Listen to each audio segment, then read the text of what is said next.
Paulo e Estevão, pelo Espírito Emmanuel, psicografia Francisco Cândido Xavier. Segunda parte, capítulo 10, parte 4.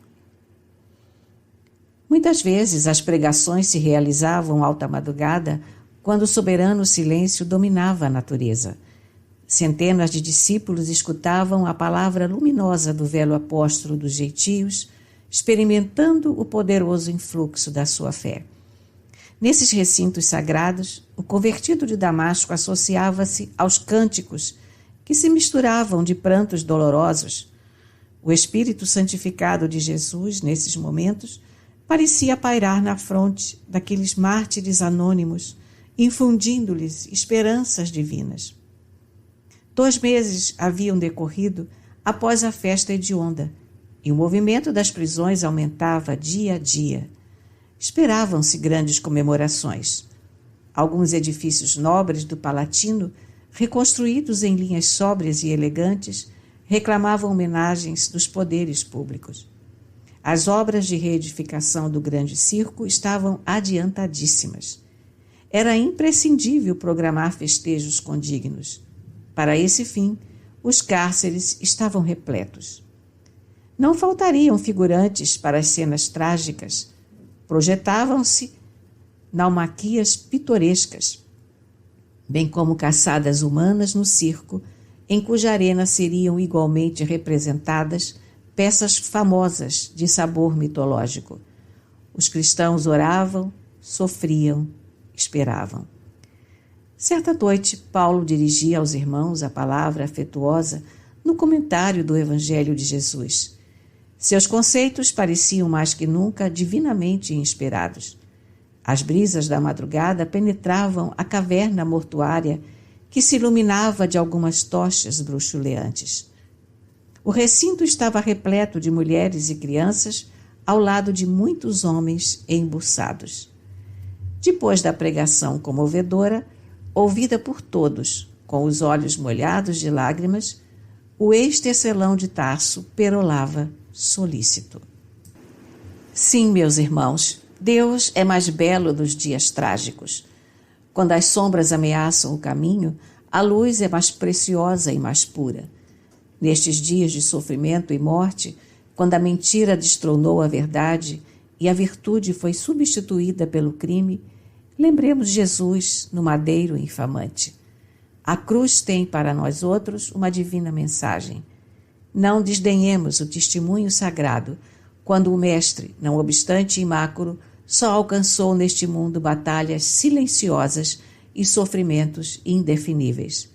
Fortaleçamo-nos na ideia de que seu reino ainda não é deste mundo. Alcemos o espírito à esfera do seu amor imortal. A cidade dos cristãos não está na terra. Ela não poderia ser a Jerusalém que crucificou o enviado divino, nem a Roma que se compraz em derramar o sangue dos mártires. Neste mundo, estamos em uma frente de combate incruento, trabalhando pelo triunfo eterno da paz do Senhor. Não esperemos, portanto, repousar no lugar do trabalho e dos testemunhos vivos. Da cidade indestrutível da nossa fé, Jesus nos contempla e balsamiza o coração. Caminhemos ao seu encontro, através dos suplícios e das perplexidades dolorosas. Ele ascendeu ao Pai do cimo do Calvário. Nós lhe seguiremos as pegadas, aceitando com humildade os sofrimentos que, por seu amor, nos forem reservados. O auditório parecia estático, ouvindo as palavras proféticas do apóstolo. Entre as lajes frias e impassíveis, os irmãos na fé sentiam-se mais unidos entre si. Em todos os olhares cintilava a certeza da vitória espiritual. Naquelas expressões de dor e de esperança, havia o tácito compromisso de seguir o crucificado até ao seu reino de luz. O orador fizera uma pausa, sentindo-se dominado por estranhas comoções. Nesse instante inesquecível, um magote de guardas rompeu afoito no recinto. O centurião volúmneo, à testa da patrulha armada, fazia intimações em alta voz, enquanto os crentes pacíficos estarreciam surpresos. Em nome de César, bradava o preposto imperial, exultando de contentamento, e ordenando aos soldados que fechassem o círculo em torno dos cristãos indefesos, continuava gritando de modo espetacular: e que ninguém fuja, quem o tentar, morre como um cão. Apoiando-se a forte cajado, pois nessa noite não tivera a companhia de Lucas, Paulo, ereto, evidenciando sua energia moral, exclamou firmemente: e quem vos disse que fugiríamos? Ignorais, porventura, que os cristãos conhecem o Mestre a quem servem?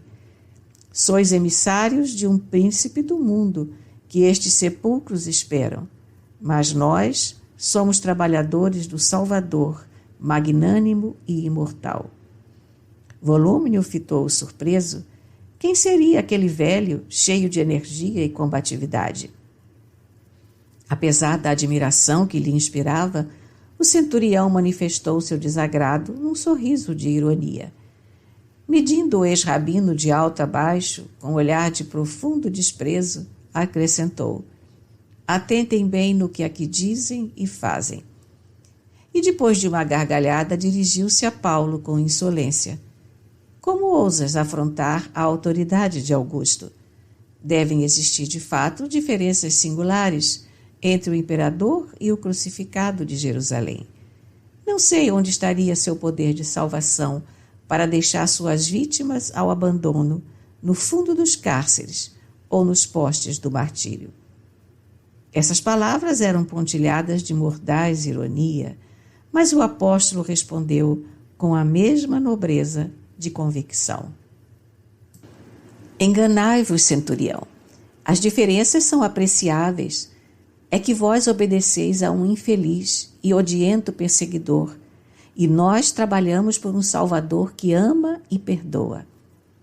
Os administradores romanos, impensadamente, poderão inventar crueldades, mas Jesus nunca cessará de nutrir a fonte das bênçãos.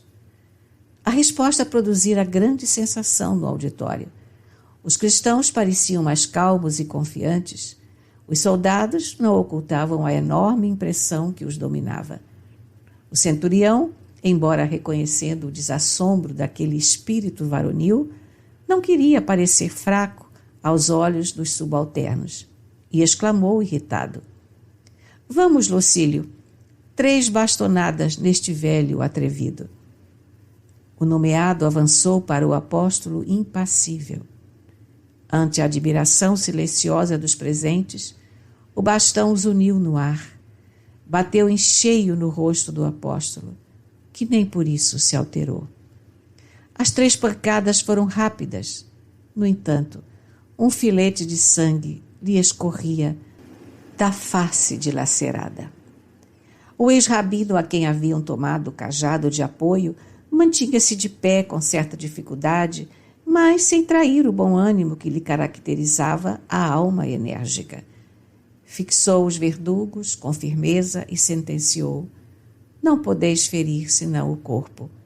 Podereis amarrar-me de pés e mãos, quebrar-me a cabeça, mas as minhas convicções são intangíveis, inacessíveis aos vossos processos de perseguição. Diante de tanta serenidade, Volúmnio quase recuou aterrado. Não podia compreender aquela energia moral que se lhe deparava aos olhos cheios de espanto. Começava a acreditar que os cristãos, desprotegidos e anônimos, retinham um poder que a sua inteligência não lograva atingir. Impressionando-se com semelhante resistência, organizou à pressa as filas dos pobres perseguidos, que humildes obedeciam sem vacilar.